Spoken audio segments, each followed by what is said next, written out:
আজ তোমাদের আমি আমার এই মিষ্টি ব্রাইডের গল্প শেয়ার করব।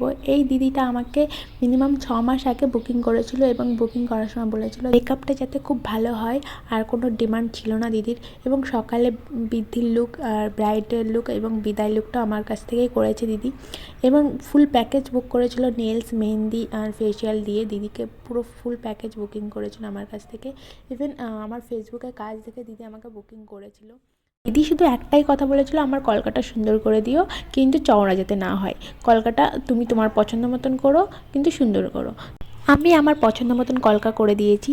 এরপরে দেখো মেকআপটা ডান হয়ে গেছে। এখানে আমি লিপস্টিক পরিয়ে মেকআপটাও শেষ করে দিয়েছি। মেকআপ করার পর অবশ্যই দিদিকে জানাবে কেমন লাগছে। এখানে পুরো মেকআপ কমপ্লিট হয়নি, হাফ হয়ে গেছে। এবার হেয়ার স্টাইল অ্যান্ড কলকা করব।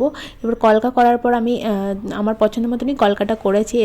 এরপর আমি দিদির শাড়ির কালার হিসেবে কলকাতে একটু রানি কালার দিতে চাইছিলাম, কিন্তু আমি কোনো রানি কালারের ফেব্রিক নিয়ে যাইনি। তো আমি এই লিপস্টিক থেকে একটু রানি কালার দিয়ে হালকা টাচ আপ করে দিয়েছি।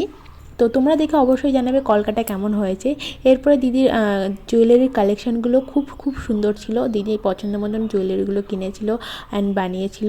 তো তোমরা তোমাদের পছন্দটা অবশ্যই জানাবে দিদিকে কেমন লাগছে। এরপর আমি হেয়ারটাও কমপ্লিট করেছি, শুধু এখানে ফ্লাওয়ার অ্যাড করা বাকি ছিল। আমি ফ্লাওয়ার বান করেছিলাম দিদির পুরো হেয়ারটাতে।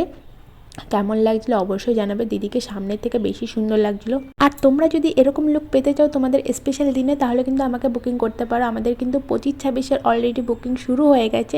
তোমরা তোমাদের স্পেশাল ডেটগুলি আগে থেকে আমার কাছে বুকিং করে নাও। তো দিদিকে ফাইনাল লুক এটা। তো অবশ্যই জানাবে কেমন লাগছে দিদিকে। আমার তো খুব পছন্দ হয়েছে, দিদিরও খুব পছন্দ হয়েছে, দিদির বাড়ির লোকেরও খুব পছন্দ হয়েছিলো, সবাই খুব ভালো বলেছিল। তো তোমাদের কাছে কেমন লাগছে অবশ্যই জানিও।